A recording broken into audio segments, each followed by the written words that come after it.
Eu sou Mário Persona e essas são as respostas que eu dei aos que me perguntaram sobre a Bíblia. Então, em Atos, capítulo 12, versículo 11. E Pedro, tornando a si, disse: Agora sei verdadeiramente que o Senhor enviou o seu anjo e me livrou da mão de Herodes e de tudo o que o povo dos judeus esperava. E considerando ele nisto, foi à casa de Maria, mãe de João, que tinha por sobrenome Marcos, onde muitos estavam reunidos e oravam. Então Maria aqui é a mãe de Marcos, mãe de João Marcos. Tinha esse duplo nome aí, né? Então a história de João Marcos começa aqui, sabendo que ele tinha uma mãe cristã também, uma mãe convertida a Cristo. E certamente isso teve grande influência na vida dele, porque ele vai aparecer depois, no capítulo 12 mesmo, versículo 25, versículo 24. E a palavra de Deus crescia e se multiplicava. E Barnabé e Saulo, havendo terminado aquele serviço, voltaram de Jerusalém, levando também consigo a João, que tinha por sobrenome Marcos. Então ele estava ali ajudando Paulo no trabalho, na obra de Deus, ali onde eles estavam. No capítulo 15, Marcos aparece novamente no versículo 37. E Barnabé aconselhava que tomassem consigo a João, chamado Marcos. Quando no versículo, vamos voltar um pouquinho para entender aqui, versículo 35. E Paulo e Barnabé ficaram em Antioquia, ensinando e pregando com muitos outros a palavra do Senhor. Versículo 36, e alguns dias depois, disse Paulo a Barnabé: Tornemos a visitar nossos irmãos por todas as cidades em que já anunciamos a palavra do Senhor, para ver como estão. E Barnabé aconselhava que tomassem consigo a João, chamado Marcos. Mas a Paulo parecia razoável que não tomassem consigo aquele que desde a Panfilha se tinha apartado deles, e não os acompanhou naquela obra. E tal contenda houve entre eles que se apartaram um do outro. Barnabé, levando consigo a Marcos, navegou para Chipre. E Paulo, tendo escolhido a Silas, partiu encomendado pelos irmãos à graça de Deus, e passou pela Síria e Cilícia, confirmando as igrejas. O que nós vemos aqui é que houve um desentendimento entre os irmãos. Eu não me lembro aonde que fala aqui de João Marcos, no capítulo 13 de Atos, versículo 4, e assim estes enviados pelo Espírito Santo desceram a Seleucia e dali navegaram para Chipre. Chegados a Salamina, anunciavam a palavra de Deus na sinagoga dos judeus e tinham também a João como cooperador. Quem será esse João aqui? Deixa eu ver se eu descubro. Versículo 5. É o próprio João Marcos. Então ele já estava atuando juntamente com Paulo na obra, esse João Marcos, né? Mas aqui no final do capítulo 13, nós vemos que houve uma divisão entre eles, divisão no sentido apenas de discórdia, para onde eles deviam ir e a quem eles deviam levar, né? E nós vamos encontrar, capítulo 15, versículo 39, tal contenda houve entre eles que se apartaram um do outro. Barnabé, levando consigo a Marcos, navegou para Chipre. E essa contenda causa uma coisa aqui que é uma situação triste, porque nós não vamos encontrar mais Barnabé, até onde eu saiba, mencionado, porque aqui parece, a impressão que dá é que o Espírito Santo não aprovou aquela separação deles, aquela contenda, porque ele vai continuar a narrar a história toda com base em Paulo e Silas, e não em Barnabé e Marcos. Barnabé era um irmão amado, um irmão que teve um grande papel na obra do Senhor, mas aqui ele aparentemente não teve a direção do Espírito nessa decisão de levar consigo Marcos. Ele navega para Chipre e aí termina a história. O que nós vamos saber de Marcos depois é porque Paulo, que escolheu Silas, partiu encomendado pelos irmãos à graça de Deus. Mas nós vamos depois encontrar Marcos novamente aqui no nosso capítulo 4 de Colossenses. Aristarco, que está preso comigo, vos saúda. E Marcos, o sobrinho de Barnabé, é isso que eu queria lembrar, onde é que estava isso? Na realidade, João Marcos era parente de Barnabé, por isso que Barnabé queria levar João Marcos consigo. Esse é o problema, quando tem parente envolvido, quando tem as ligações carnais envolvidas, tudo fica mais complicado. Nós vemos que o próprio Senhor Jesus, ao longo dos evangelhos, ele teve que romper com os seus ligamentos carnais ou naturais. Porque os seus irmãos não criam nele. E a sua mãe, ele chega uma hora e fala assim, falam para ele, sua mãe está aí fora. Ele fala assim, quem é minha mãe? Quem são meus irmãos? Todo aquele que guarda a minha palavra, minha mãe, meus irmãos, etc.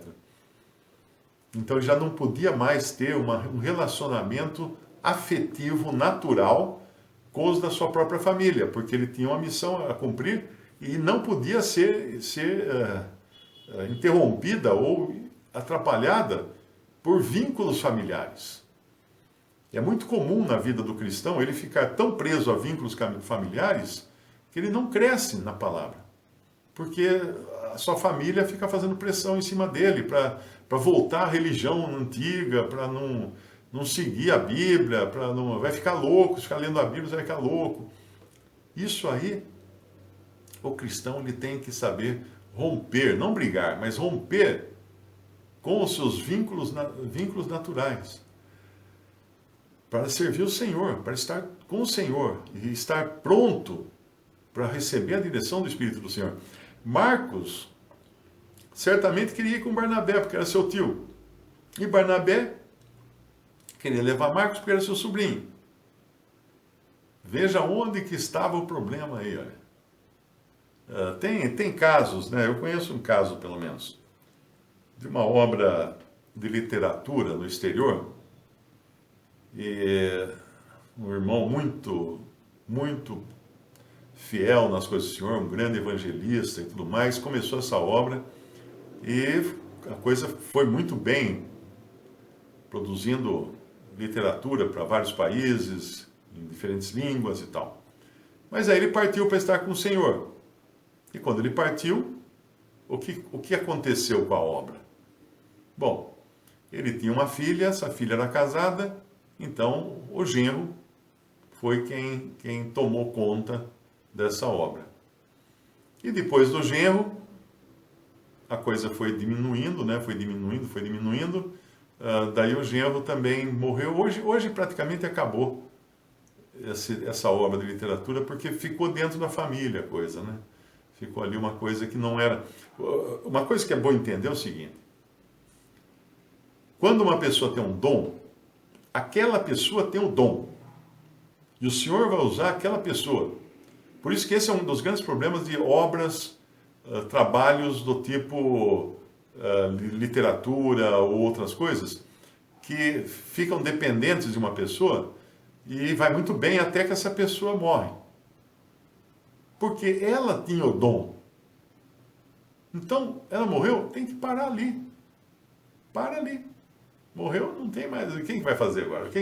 O outro que vem cuidar tem o mesmo dom? Às vezes não. Essa é uma dificuldade grande que existe nessas obras de literatura, porque nem sempre o sucessor tem o mesmo dom, a mesma sabedoria, o mesmo entendimento de como levar adiante aquele trabalho. Que o que originou tinha porque ele tinha o dom. Então o dom não é transferível. O ponto que eu quero chegar é esse. Não queira transferir o dom para outra pessoa. Não deixa de herança o dom. Não tem herança. Acabou. um partiu, foi embora. Não ficou um sucessor de Paulo. Assim como não ficou um sucessor de Pedro. Cadê o sucessor de Pedro? Ah, está lá em Roma, é o Papa. Tá bom. De jeito nenhum. Então, é importante entender que quando Deus escolhe uma pessoa, é a pessoa que ele escolhe. Não é a organização que ela, porventura, venha a criar. É a pessoa. E aqui, então, Marcos, que era sobrinho de Barnabé, né, vai aparecer de novo aqui em Colossenses 4:10. Aristarco, que está preso comigo, vos saúda, e Marcos, o sobrinho de Barnabé, acerca do qual já recebi esses mandamentos. Se ele for ter convosco, recebei-o. Aqui demonstrando que Paulo não tinha guardado rancor de Marcos, por aquela separação que eles tiveram. Ele não guardou rancor. Recebam Marcos. E se você vai mais para frente, Marcos vai aparecer outra vez, né, na carta de Timóteo, 2 Timóteo. 2 Timóteo é a última carta de Paulo. Paulo está preso, ele vai ser solto por um breve tempo, vai ser preso de novo e vai ser executado. E aqui nos últimos versículos, ele fala do abandono que aconteceu entre todos aqueles que estavam trabalhando na obra com ele, simplesmente debandaram, né? No versículo 9, 2 Timóteo 4:9, procura vir ter comigo depressa, porque Demas me desamparou, amando o presente século. Aqui não fala que Demas apostatou da fé, que Demas virou ateu. Não. Ele amou o presente século. Ele se envolveu tanto com as coisas desta vida que colocou maior importância nelas do que na obra que ele estava fazendo do Senhor, ajudando Paulo. Então, triste fim para Demas, mas ele está salvo. Nós vamos encontrar com Demas no céu.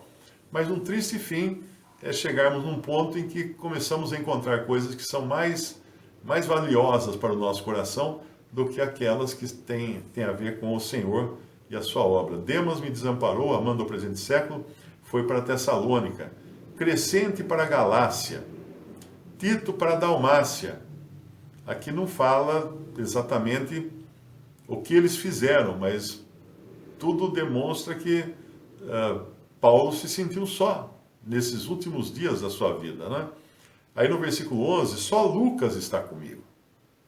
Toma Marcos e traze-o contigo, porque me é muito útil para o ministério. Também enviei Tíquico a Éfeso. Olha, Tíquico de novo aqui, e mais uma vez continua servindo, né, sendo um bom companheiro de Paulo. Mas veja que Marcos, Paulo fala assim, porque me é muito útil para o ministério. Então não houve rancor, não houve qualquer penalidade. Paulo não falou assim, não traz Marcos não, porque ele já pisou na bola comigo uma vez, eu não quero arriscar outra. Não. Porque esse é o espírito do nosso Senhor. Ele restaura. Pensa que Pedro negou o Senhor 3 vezes. E o que o Senhor fez com Pedro? Riscou do caderninho e falou, esse aqui não vai servir para nada. Esquece desse, Pedro. Põe fora com Pedro. Se bater na porta, não atendo. Não. Pelo contrário. O Senhor deu responsabilidades ainda mais elevadas para Pedro. O Senhor é aquele que é capaz de restaurar, porque nós pisamos na bola, nós caímos, nós erramos. E às vezes a gente erra e fala assim, e agora? Eu conheço irmãos que caíram em pecado, que foram colocados em disciplina, passaram alguns anos no deserto, mas depois voltaram à comunhão e voltaram ao ministério e voltaram a ser vaso útil para o Senhor. E foram assim até o final da vida. Que maravilhoso que é o nosso Senhor, né? Que maravilhoso. Não tem essa dele nos rejeitar para sempre, não. Às vezes batemos a cabeça, somos disciplinados, passamos apuros, mas um dia o Senhor nos restaura. Essa é a maravilha. Então, isso foi com Marcos. e deve ser sempre lembrado, né? Sempre que precisarmos lembrar de como o Senhor é bom, de como Ele restaura. Lembre-se de Marcos, lembre-se de João Marcos, lembre-se de Pedro também. E voltando lá então no nosso capítulo 4 de Colossenses, no versículo 11, fala assim: e Jesus chamado Justo. O nome Jesus era muito popular, que era na realidade o nome Josué. Josué é o mesmo nome Jesus, que é Yoshua em hebraico. Para cada livro da Bíblia adequaram, talvez para os leitores hebreus ou gentios que iriam ler aquilo. Mas Jesus é o mesmo Josué lá do Antigo Testamento. Josué que liberta o povo, entra na Terra Prometida, é Jesus. Jesus é Josué, quer dizer, o nome, né? Josué era um homem com esse mesmo nome. Então, o nome de Jesus não é um nome singular. Ah, Jesus é só Jesus o Cristo que tem o nome de Jesus. Não. Inclusive, no Novo Testamento, nos tempos do Novo Testamento, não tinha a letra J, era Iesus. Iesus era um I no lugar do J. Porque os idiomas vão mudando, né? É que nem farmácia. Quando eu nasci, ainda se encontrava a placa farmácia com PH. Eu não sabia ler quando eu nasci, mas eu sei que farmácia com PH era grafia antiga. Tanto é que eu tenho uma Bíblia eu peguei na internet, vi na internet uma Bíblia do João Ferreira de Almeida, no português original do João Ferreira de Almeida. Você não consegue ler a Bíblia. É um português porque ele usa letras que nós não usamos, né? Então fica até difícil de ler. Então Jesus, chamado Justo, então ele tem um apelido aqui, certamente para não confundir com o Jesus verdadeiro, né? Os quais são da circuncisão.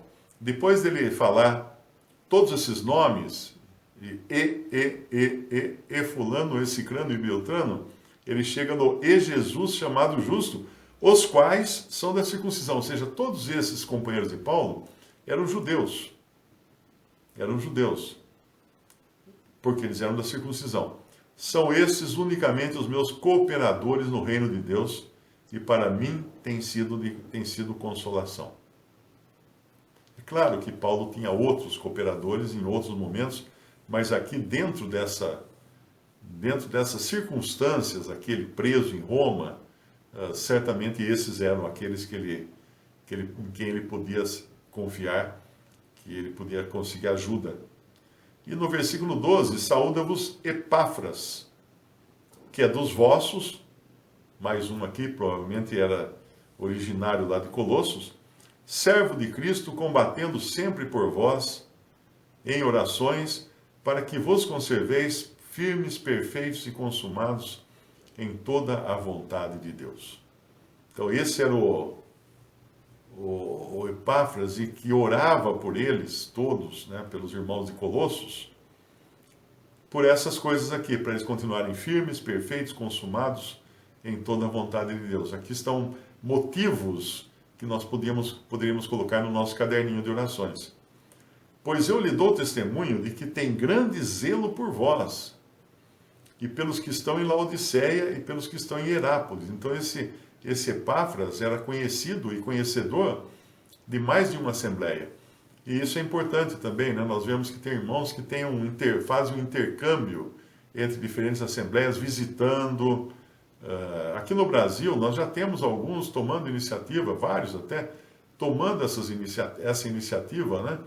De visitar irmãos, de reunir irmãos, de promover encontros. Teve um encontro agora na Bahia, em Poções, na Bahia, e o Pisinato esteve lá e falou que ficou impressionado de ver assim, a organização dos irmãos que encontraram um lugar para reuniões especiais. Irmãos de várias localidades se uniram, todos ajudaram e fizeram lá um evento acho que um final de semana inteiro, se não me engano, lá em Poções, para ler a palavra, para conhecer mais da palavra e para ter comunhão uns com os outros também, porque isso é importante, né? Nós sabemos que nós dependemos uns dos outros. Você imagina um lugar lá que nem na Bahia, onde tem irmãos espalhados em muitos lugares, que estão em comunhão, eles individualmente, mas que não têm assembleia onde estão. Então, um evento desse realmente é de grande alegria, porque traz muitos irmãos para um lugar para poderem se encontrar. Aqui então, no versículo 14, Paulo vai encerrar com Lucas.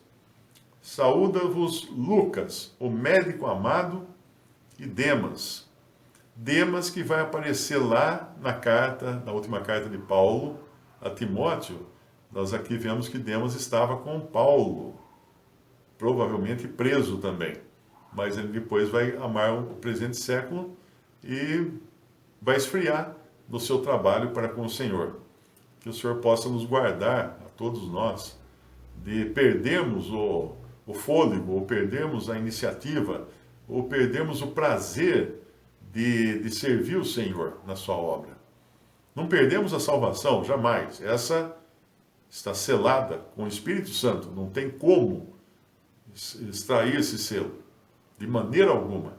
Alguns falam assim, não tem como Deus tirar a nossa salvação, mas tem como nós perdermos a salvação.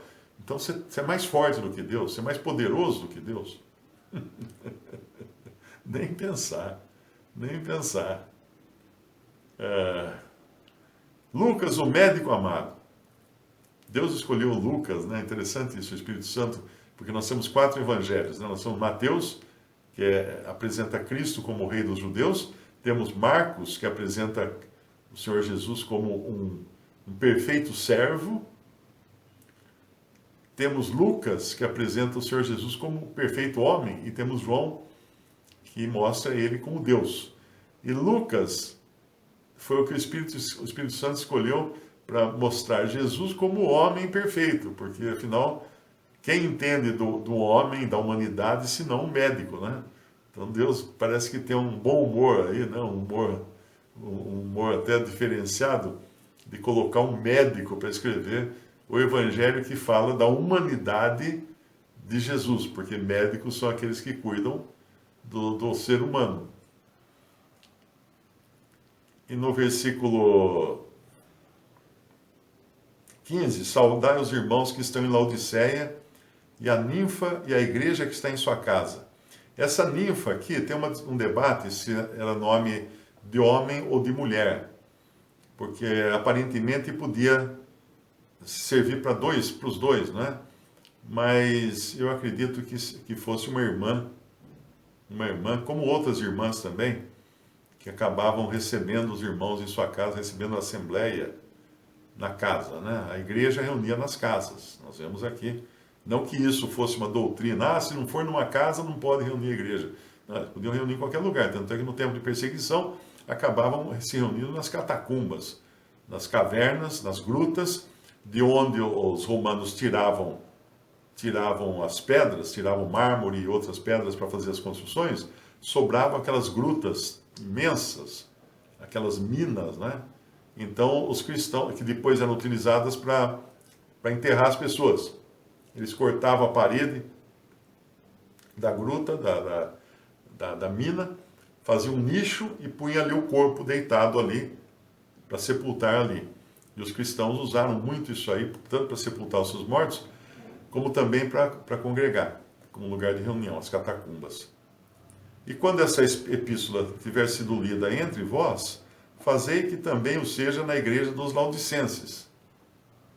E a que veio de Laodiceia, lede-a vós também. Esse é o intercâmbio, então, das cartas entre as igrejas. Esse tempo, lembre-se aqui, é uma época em que ninguém podia chegar na reunião e falar assim, irmãos, vamos abrir em Gálatas capítulo tal, porque não tinha Gálatas capítulo tal.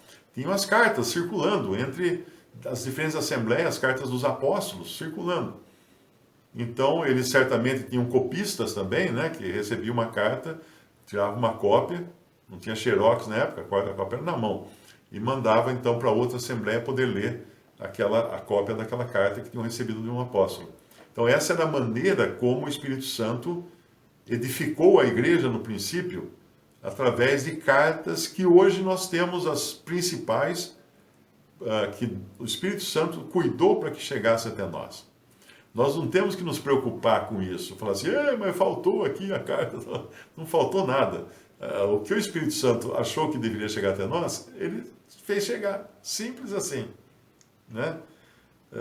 E aqui vem Laodiceia, lede a vós também, e dizei a Arquipo, atenta para o ministério que recebeste no Senhor, para que o cumpras. O que será que Arquipo estava fazendo, que estava negligenciando o ministério que ele tinha recebido do Senhor? Será que cada um de nós aqui recebeu um ministério do Senhor e não está atento para isso? Deixou na gaveta? Deixou de lado? Timóteo, por exemplo, Paulo fala a Timóteo, fazer a obra de um evangelista. Por que ele falou isso para Timóteo? Provavelmente porque Timóteo não tinha o dom de evangelista. Mas ele podia fazer a obra de um evangelista, o trabalho de um evangelista. Então, às vezes nos falta o dom, mas não falta o trabalho, não falta a necessidade. Então, nós podemos ir atrás, correr atrás e pedir a direção do Senhor para suprirmos essa necessidade da melhor maneira que pudermos. Então, aqui está Arquipo, que para receber assim não diria uma reprimenda, né?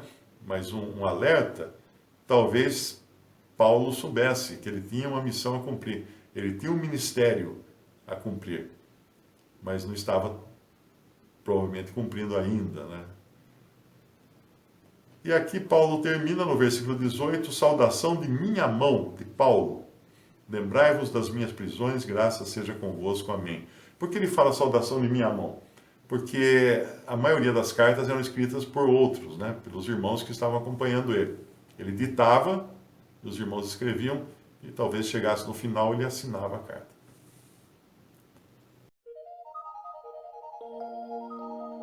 Visite o canal Respondidas no YouTube. Também respondi.com.br e 3minutos.net.